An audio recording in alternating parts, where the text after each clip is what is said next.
Hello dear students, welcome to the class, welcome to this session of ICT virtual classroom. Dear students, मेरा नाम है Rajesh Chamola, teacher science ICT virtual classroom Dehradun से। And इस session में हम लोग बात करने वाले हैं क्लास 10th की साइंस के ऊपर, यानी कक्षा 10 विज्ञान। और अपने प्रीवियस क्लासेस में हम लोग चैप्टर नंबर 1, 2, 3 को सक्सेसफुली कवर अप कर चुके हैं। चैप्टर से related question answers, board exam के पेपर में जो भी आपके क्वेश्चन पूछे जाते हैं, सब चीज़ को हम लोग एक बहुत ही अच्छे वे में कवर अप कर चुके हैं। आई होप कि आपने चैप्टर से रिलेटेड नोट्स बनाए होंगे, जो बातें यहाँ पर बताई गई उनको नोट डाउन किया होगा और आपके माइंड में सारे कॉन्सेप्ट, सारी बातें अच्छी तरीके से क्लियर होंगी। आज की क्लास में हम लोग एक बहुत ही नया, बहुत ही फ्रेश टॉपिक स्टार्ट कर रहे हैं, जो कि है चैप्टर नंबर 4, कार्बन एवं उसके यौगिक। यहाँ पर आप स्पेसिफिकली देखिए कि सिर्फ कार्बन के बारे में बात हो रही है और कार्बन से बनने वाले यौगिकों के बारे में बात हो रही है। ठीक है, तो हमको क्या करना है, इस चैप्टर में पढ़ना है कार्बन एवं उसके यौगिक के बारे में। तो आप लोग जो है अपना ध्यान बना कर रखिए अपनी अपनी स्क्रीन की तरफ, और हम चलते हैं स्मार्ट बोर्ड की स्क्रीन पर। तो चलिए dear students, one by one चर्चा करते हैं। और सबसे पहले आप लोग हेडिंग पुटअप कीजिए, कार्बन एवं उसके यौगिक, चैप्टर नंबर 4 बुक का। और इसे हम carbon and its compound, carbon and it's compounds.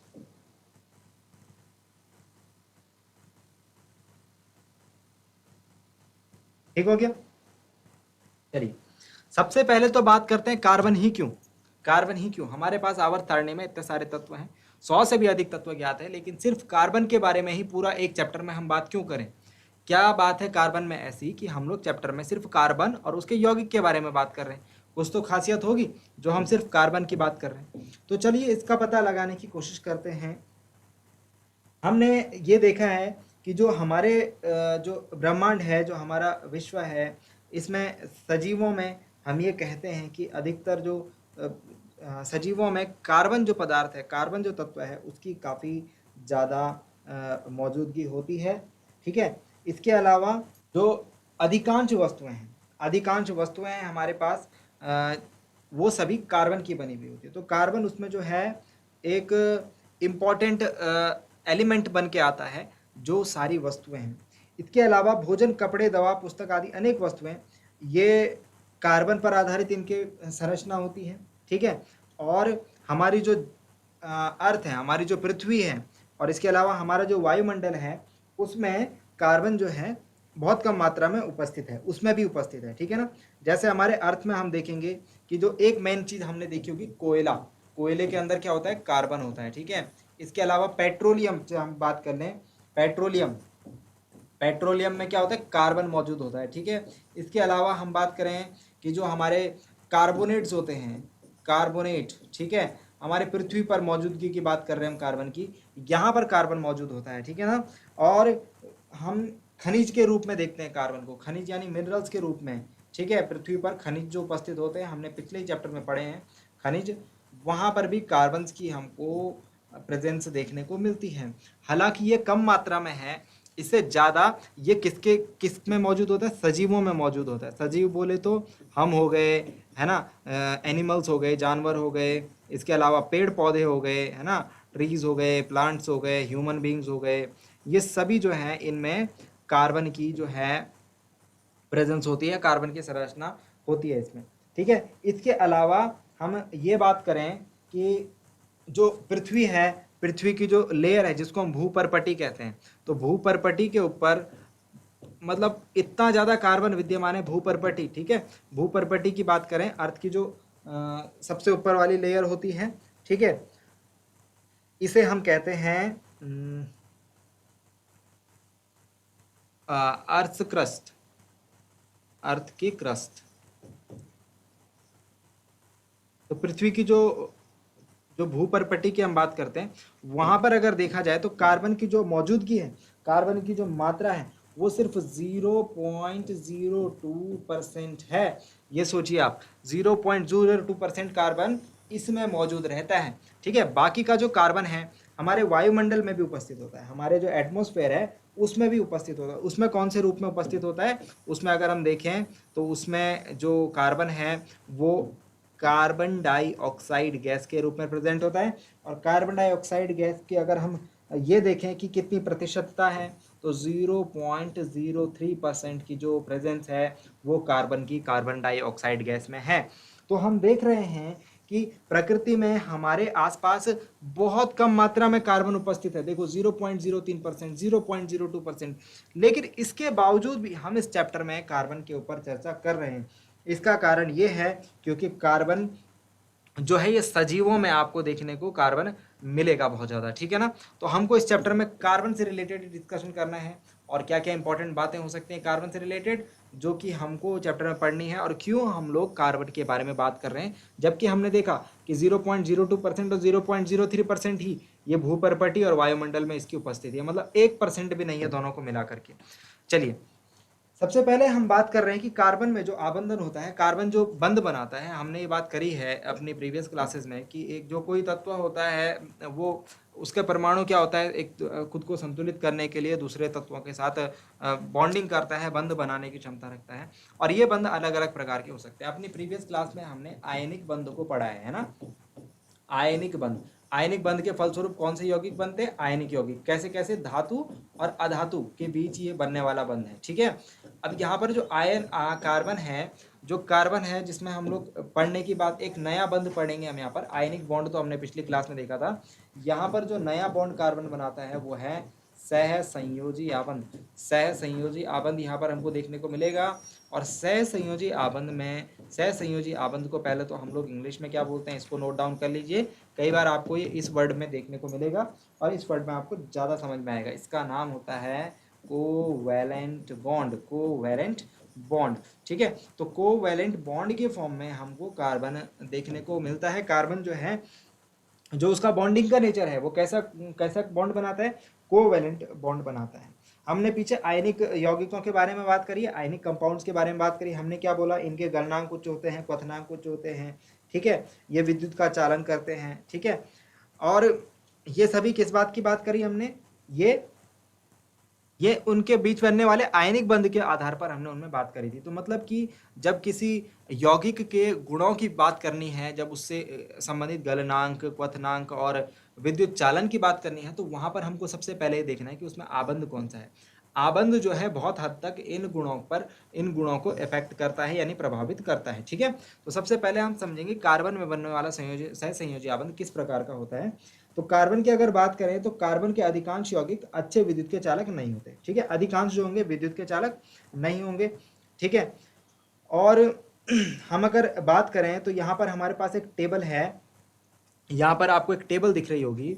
इसमें कुछ कार्बन से बनने वाले यौगिक है, CH4 यानी मीथेन, CH3, CH2OH, इन सब में आपको कार्बन देखने को मिल रहा है, ठीक है। तो हम देखेंगे कि जो कार्बन से बनने वाले यौगिक हैं, ठीक है, अभी नाम जस्ट आप नाम देखिए। एसिटिक एसिड जो है कार्बनिक यौगिक है, इसका गलनांक 290 केल्विन है, क्वथनांक 391 है। क्लोरोफॉर्म का 209 है एंड 334, एथेनॉल का 156 एंड 351, मेथेन का 90 एंड 111। याद करने की जरूरत नहीं है, यहाँ से आपको एक बात समझाई जा रही है, यहाँ से आपको एक बात समझाने की कोशिश की जा रही है। यहाँ से आपको क्या बात समझाने की कोशिश की जा रही है कि आप देखेंगे कि जो हमने आयनिक यौगिक देखे थे, आयनिक यौगिकों के गलनांक क्वथनांक इनकी तुलना में उच्च थे। तो यहाँ पर हमको गलनांक क्वथनांक इन कार्बनिक यौगिकों के देखने में क्या लग रहा है? कम नजर आ रहे हैं। क्या आ रहे हैं? कम नजर आ रहे हैं। तो आप कहेंगे कि आयनिक यौगिकों के गलनांक और क्वथनांक की तुलना में जो ये कार्बनिक यौगिकों के हैं, कार्बन के यौगिकों के गलनांक क्वथनांक कम होते हैं, ठीक है। और ऐसा कहने का हमारा जो दूसरा तरीके से हम इस बात को कह सकते हैं कि कार्बन के जो परमाणुओं के बीच जो आकर्षण बल है वो प्रबल नहीं है, ठीक है, वो प्रबल नहीं है, ठीक है ना। तो इन दो तीन बातों को जो हमने बात करी है उसको हम लिख लेते हैं, ठीक है। अभी हमने सिर्फ गलनांक क्वथनांक के आधार पर हमने बात करी है, तो हम इन पॉइंट्स को लिख लेते हैं। आप लिखेंगे कार्बन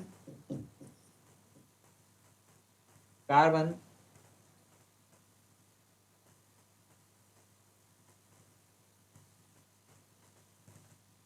यौगिक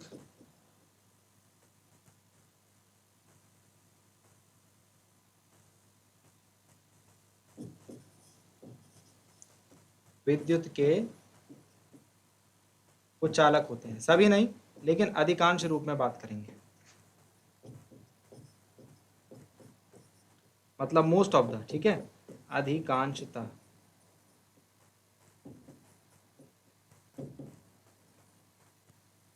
ठीक है, अधिकांशतः कार्बनिक यौगिक विद्युत के कुछ चालक होते हैं। ठीक हो गया। नंबर 2 पॉइंट, इनके जो गलनांक क्वथनांक होते हैं, इनके गलनांक क्वथनांक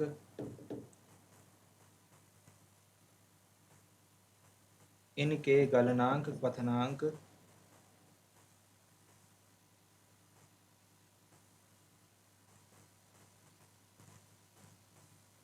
आयनिक यौगिकों की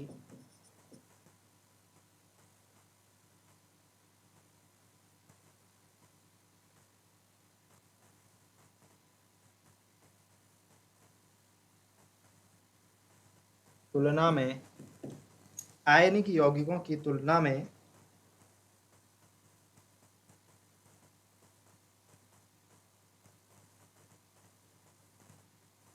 काफी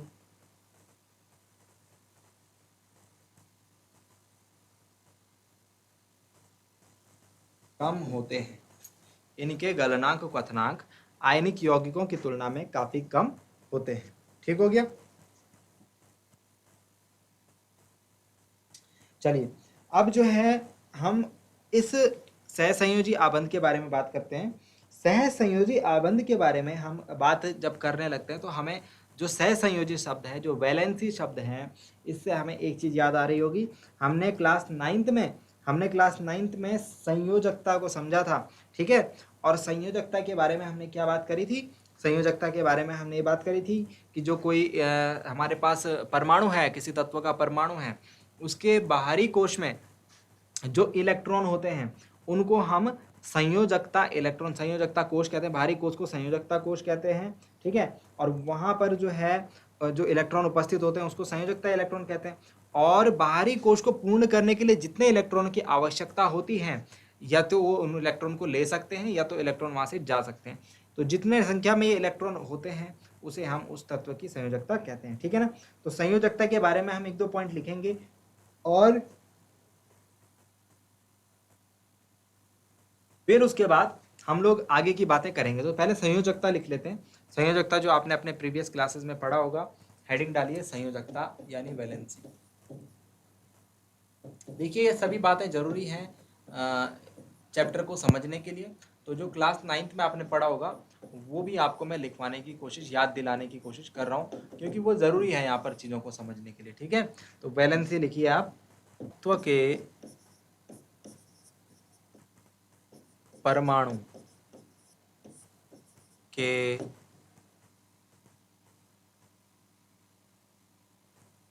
बाहरी कोश को पूर्ण करने हेतु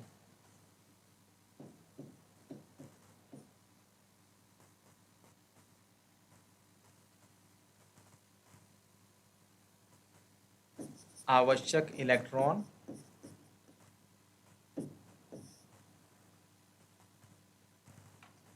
या अनावश्यक इलेक्ट्रॉन,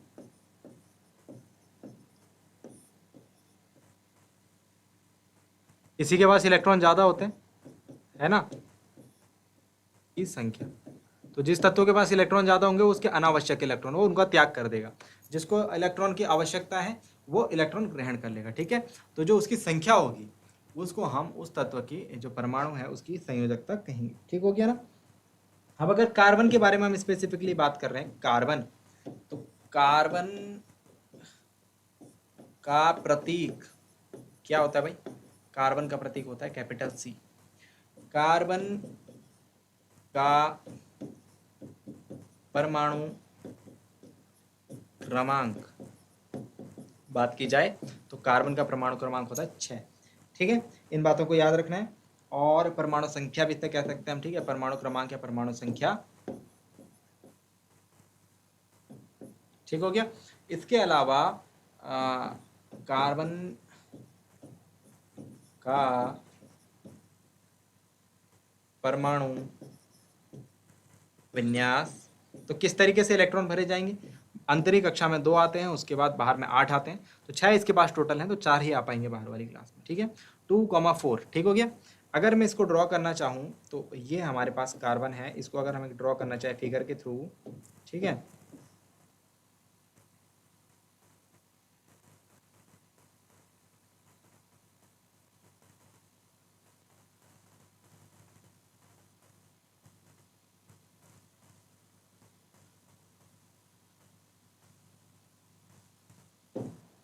ठीक है, तो ये हो गया हमारा कार्बन का नाभिक। ये वाला जो पार्ट है ये हो गया कार्बन का नाभिक। ठीक है, और नाभिक आप जानते हैं धनावेशित होता है, यानी पॉजिटिवली चार्ज होता है। इसके चारों ओर इलेक्ट्रॉन घूम रहे होते हैं। तो सबसे अंदर कक्षा में 2 इलेक्ट्रॉन लिखे हुए मैंने, तो एक इलेक्ट्रॉन, सबसे अंदर कक्षा में 2 इलेक्ट्रॉन हो गए। ठीक हो गया। अब उसके बाद बाहरी कक्षा में कितने, 4 इलेक्ट्रॉन। ठीक है, बाहरी कक्षा में कितने, 4, तो 1 2 3 एंड 4। इस प्रकार से मुझे कार्बन का जो परमाणु है वो देखने को मिलेगा, है ना। अब अगर बात करें तो हम ये देख सकते हैं कि कार्बन के बाह्य कक्षा में जो इलेक्ट्रॉन है, कार्बन के बाह्य कक्षा में इलेक्ट्रॉन जो है वो 4 है। ठीक है, इसके बारे में बात करते हैं जरा।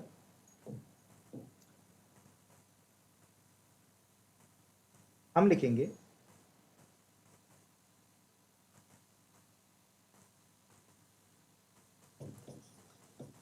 कार्बन के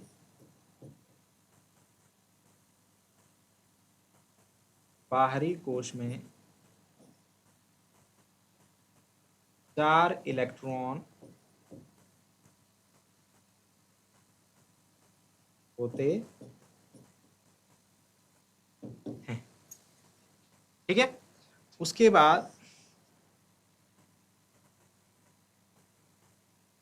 4 इलेक्ट्रॉन होते हैं एंड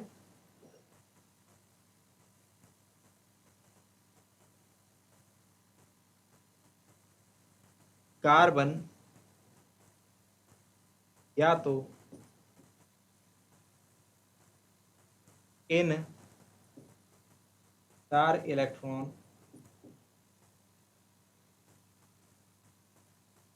का त्याग कर सकता है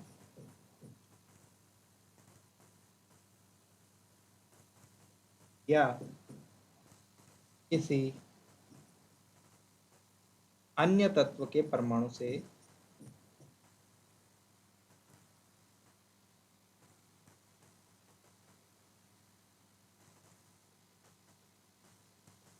इन्हें ग्रहण कर सकता है। या तो ये 4 इलेक्ट्रॉन त्याग कर देगा अपने, है ना, या फिर ये किसी अन्य तत्व के परमाणु से 4 इलेक्ट्रॉन ग्रहण कर लेगा। अगर 4 इलेक्ट्रॉन का त्याग कर देगा तो कितना रह जाएगा, सिर्फ 2, है ना। तो सबसे भीतरी कक्षा में 2 ही तो इलेक्ट्रॉन होते हैं, मतलब पूर्ण रूप से भरा हुआ हमको सबसे भीतरी कक्ष दिखेगा। अगर ये 4 इलेक्ट्रॉन ले लेता है तो 2 और 4, इसके बाद पहले थे 4 और हो गए 8 हो गए, तो 2,8, तो ये भी मुझे पूर्ण रूप से भरा हुआ इसका परमाणु विन्यास दिख रहा है। तो ये अपने पास 2 इलेक्ट्रॉन रखने की कोशिश करेगा या फिर ये 2,8 बनाने की कोशिश करेगा। तो दोनों के लिए उसको या तो 4 इलेक्ट्रॉन चाहिए या फिर 4 इलेक्ट्रॉन त्याग करने पड़ेंगे। ठीक है, अब देखो पॉसिबिलिटी क्या क्या हो सकती है। इसमें 2 पॉसिबिलिटी है। नंबर 1, हम अगर पहली केस के ऊपर बात करें, यदि ये 4 इलेक्ट्रॉन प्राप्त करेगा, यदि कार्बन 4 इलेक्ट्रॉन प्राप्त कर, जब कोई तत्व इलेक्ट्रॉन प्राप्त, जब परमाणु में इलेक्ट्रॉन आते हैं तो उस पर कौन सा आवेश आता है भाई, धनावेश आता है। ठीक है, जब ग्रहण करते हैं इलेक्ट्रॉन तो धनावेश आता है। तो जितने इलेक्ट्रॉन, सॉरी, जब इलेक्ट्रॉन ग्रहण करता है तो ऋणावेश आता है ना। तो जब बोरो किए जाते हैं इलेक्ट्रॉन तो नेगेटिव चार्ज आता है, माइनस चार्ज।